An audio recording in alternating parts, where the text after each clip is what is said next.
guys and gals, never here from Drake Queen Game, and some of you on Twitter, the Gaming Dragon. Today I'm coming back at you with a Let's Play episode of chord progressions, Chester's Path. So let's go ahead and jump right back into it, shall we? Alarm chain, you were up, and let's go. What about pedals? I don't think so. Not very sure what those are.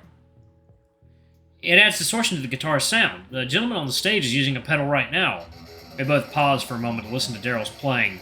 Oh yeah, it sounds pretty good. If I get the same pedal that Lionel's using, will my son's guitar sound like that? That's probably a question April can better answer. As if right on cue, she returned to the counter with the items in paw. April can better answer what? If we get this gentleman the pedal Darrel is using, will his son's guitar sound like that? April put the sweetest customer service smile on her face. It'll sound quite similar. Your son will be using a different guitar and amp, but the distortion will have a similar effect. Yeah, I think he'll really like that. Can you get me one of those too? Absolutely. April quickly ducks and retrieves a small box from the glass display case. It has an image of a familiar pedal printed on the packaging. It's labeled as Overdrive. Alright, your total today is going to be $324.94. The customer, with no hesitation, gives her a credit card.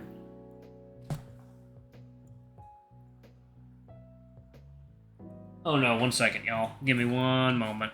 Alright, y'all. Sorry about that. I had misplaced my engagement ring. I found it, though. That was exactly where I thought it was. Alright. The customer, with no hesitation, gives her a credit card. She processes the transaction and packs away the items into the guitar case for the customer. Here you go. Have a great day, sir, and wish your son a happy birthday for us. I sure will. Thank you two for your help today. I'll be coming back if he needs any more gear. The customer flashes us one last toothy grin before turning away from the counter. He waves as he exits the building. I'm gonna tell Chester to give you credit for selling that pedal. Aw, you don't have to do that. Nah, dude, you really upsold him there. Good job.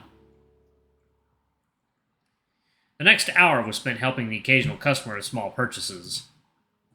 With each new customer, I learned something new about the instruments and their accessories. This process is all too familiar to me. I work at a new store, have to quickly learn every detail about a bunch of products, then I have to be able to sell them effectively. Just another Monday. Throughout the morning, Darrel kept jamming away. Guess he doesn't get bored of playing that one guitar. He's really fixated on that thing, isn't he? Before I knew it, 11 a.m. had struck. Pat appeared on cue and invited me to follow him to the cafe. The lunch rush must be starting. The collie directs me behind the cafe's counter. Oh, alright, I'm gonna make this real simple for you so I don't overload your brain. Trying to make sure that cat doesn't come in. Overload my brain? Weren't you the one struggling to organize my training itinerary? Have you ever bussed before? Have I ever what now? Bust, like bussing tables? He makes a circular wiping gesture with his paw.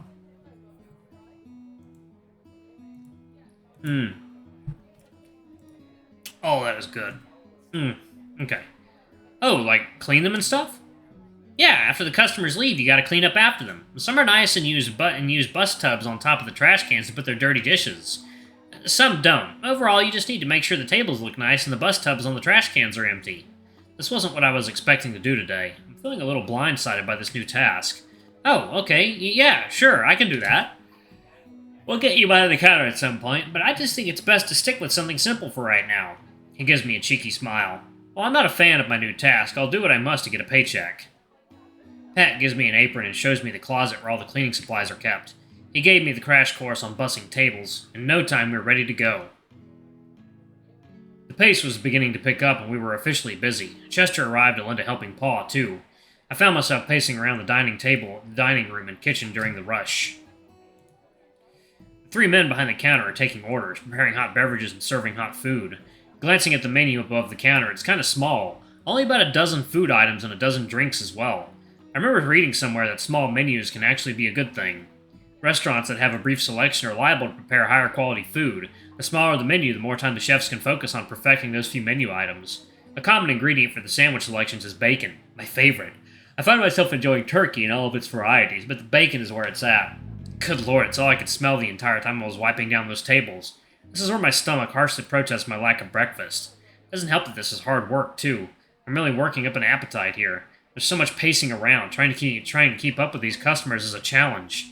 The first few tables I cleared took some extra time. There was a little bit of a learning curve, but I was definitely getting the hang of it. I'd say I was a pro by the 5th or 6th table.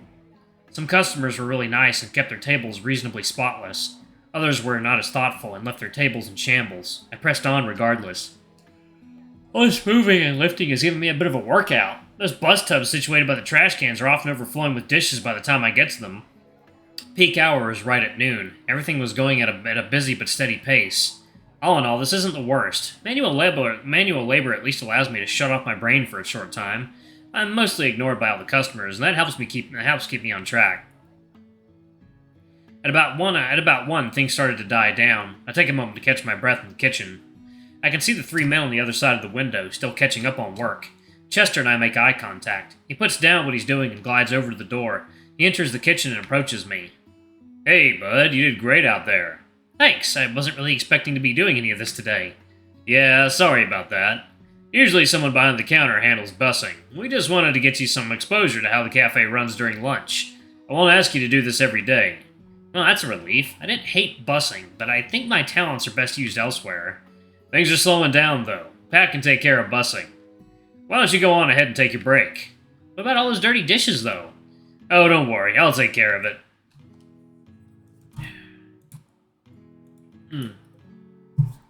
Oh, that's good water. Are you sure? I can stick around longer if you need. As if on cue, my stomach makes a wretched growling noise that was clearly audible to Chester. Oh, I'm definitely sure. Need to make sure you're fed and energized for overtime tonight. He lets out a hearty chuckle and offers me a wide grin. Try to be back in 45 minutes or so. There's a burrito joint across the street that you can try. A burrito sounds really good, actually. Don't need to clock out or anything? No need for today. Just let April know you're heading out. Sure thing, thanks. Chester gives me a nod and exits. I follow suit.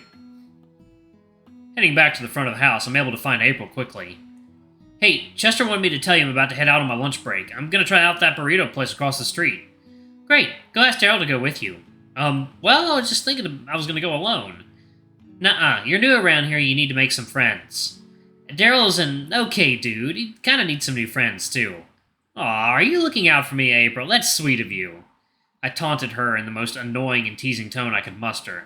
Oh my fucking god. I'm just trying to get you a social life so you're not hanging at the apartment all the time. Uh-huh, sure it is. I give her a smirk. I can see right through her. She can be a decent person sometimes.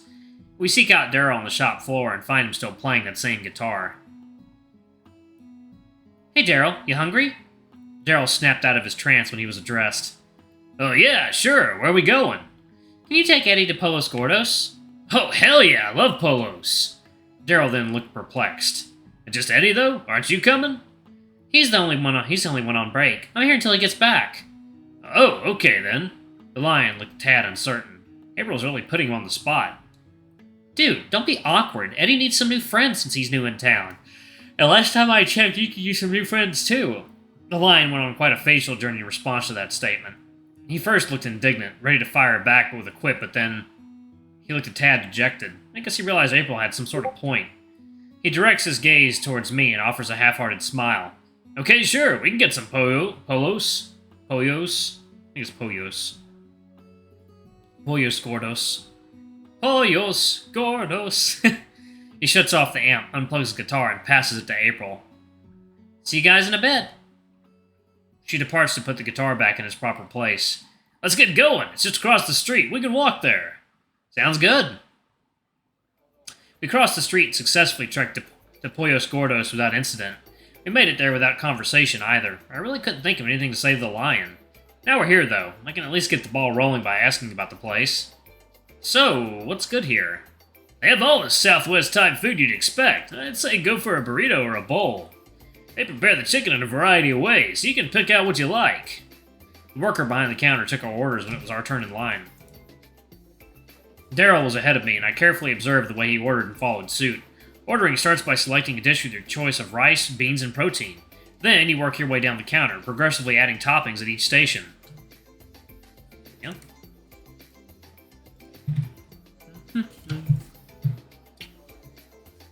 Really neat concept. Never had anything like this in my hometown. We both completed our orders, paid for our food, and found a booth by one of the windows. I let Darrel lead the way, as he was my chaperone in this new Pollos Gordos journey. The booth he chose was a considerable distance away from the other patrons. A very fine choice in my opinion. We parked ourselves at the table on the opposite sides. I unwrapped my burrito and he removed the lid from his burrito bowl. He also ordered a side of tortilla chips. He's using them as a vehicle to carry small bites of his burrito ingredients to his ma. We took our first few bites in silence. It doesn't take long before things start to feel awkward on my end. I get quite anxious in moments like these. My mind just freezes up and all I can do is remain silent, becoming progressively more terrified to break the ice with each passing second. So, where did you and April's girlfriend live before coming here? He asked me between bites. He reached in his chip bag for the next one. A little town called Fairview. Oh! Where's that? It's a couple hours north. It's a bit of a hick town. Oh, okay. I'm not really familiar with that area. Were you up in the mountains? Oh, yeah. The house I grew up in was built on the side of a hill. Made things really boring. Couldn't go anywhere without a car. Yeah, I bet. I guess he's a city boy and can't relate to my struggles. Maybe I should get confirmation on that assumption. So how about you? Have you been in Douglas your whole life?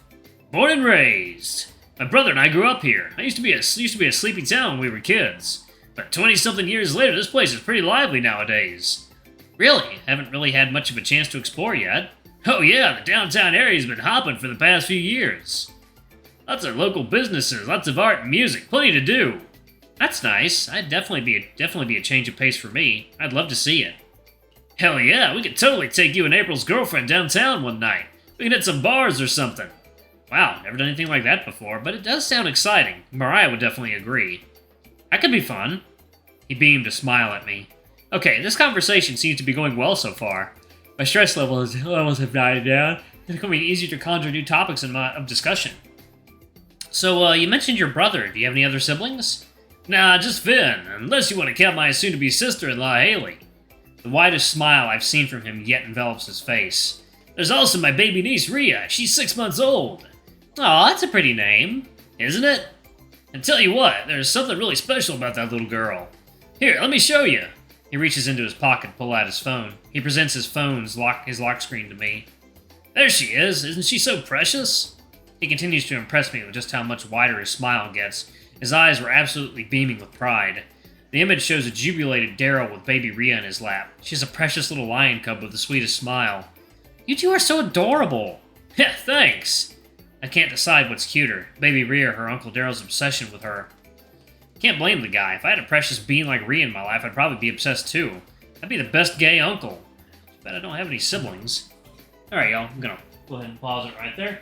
Thank you all so much for watching. Don't forget to like, comment, subscribe, ring that notification bell. I love you all. Don't forget to check out our Patreon, y'all. Bye-bye!